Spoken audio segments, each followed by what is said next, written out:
അമ്പലത്തിൽ നിന്ന് വന്ന് നേരെ ബാക്കിയുള്ള പരിപാടികൾ തുടങ്ങി. ചോറുണ്ടായിരുന്നു, പിന്നെ ഉണക്കക്കപ്പ വെച്ചു, വഴുതനങ്ങയും തൈരും കൂടെയുള്ളൊരു കറി. പിന്നെ ഈ ഉണക്കക്കപ്പ കുറച്ചേ ഉണ്ടായിരുന്നു, അതുകൊണ്ട് സാധാ കപ്പ ഞങ്ങൾ മേടിച്ചിരുന്നു, അതും റെഡിയാക്കി വെച്ചു. അപ്പോഴേക്ക് ചിക്കൻ കറിയൊക്കെ സെറ്റായി. സാബുണ്ണൻ ഉണ്ടായിരുന്നു, സാബുണ്ണൻ ചിക്കൻ കറിയൊക്കെ ടേസ്റ്റ് ചെയ്ത് നോക്കി.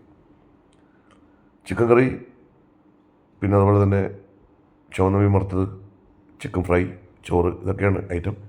അപ്പോൾ നമ്മുടെ ലൊക്കേഷനിലെ പ്രൊഡക്ഷനിലെ നമ്മുടെ സുഹൃത്തുക്കളൊക്കെ വന്നായിരുന്നു. അപ്പോൾ നമ്മളോട് വന്ന് അവരും ഭക്ഷണം കഴിച്ചു. പിന്നെ സുധണ്ണനും ജീവനും നമ്മുടെ ഡയറക്ടർ രാജേഷ് പുറ ഉണ്ടായിരുന്നു. ഒരു 3:30 കൂടി എനിക്ക് ഈ ഫുഡ് ഒരാൾക്കൂടെ കൊടുക്കാറുണ്ട്. നമ്മുടെ ലച്ചുമോക്കും അപ്പമോനും കൂടെ ഉള്ള ഫുഡും കൂടെ കൊണ്ടുവിടാം. അവർ ഞങ്ങളുടെ തൊട്ടടുത്ത ഒരു ഫ്ലാറ്റാണ്, അത് 1/2 കിലോമീറ്റർ അപ്പുറം.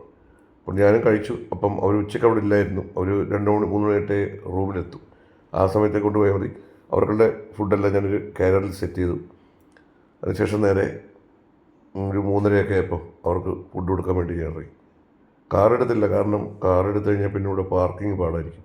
അതുകൊണ്ട് 1/2 കിലോമീറ്ററിലാണല്ലോ, അതൊക്കെ നടക്കാമെന്ന് വെച്ചു. നേരെ ചെറിയ മഴക്കോളൊക്കെ ഉണ്ടായിരുന്നു. നേരെ ഫുഡൊക്കെ കഴിച്ചില്ല, എന്ന് ദഹിക്കട്ടെ എന്ന് വെച്ചു. നേരെ നടന്നു അവരുടെ ഫ്ലാറ്റിലെത്തി. അപ്പോൾ അവർ പോയിട്ട് 2:30 അവർ വന്നായിരുന്നു. അപ്പോൾ അവർക്കുള്ള ഫുഡും അവിടെ ഏൽപ്പിച്ചതിന് ശേഷം ഞാൻ തിരിച്ച് നേരെ ഞങ്ങളുടെ ഫ്ലാറ്റിലേക്ക് നടന്നു. എന്നിട്ട് ഫ്ലാറ്റിലെത്തിയ ഭാഗത്തിന് മഴയൊന്നും പെയ്തില്ല.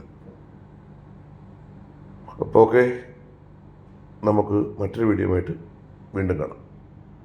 Thank you.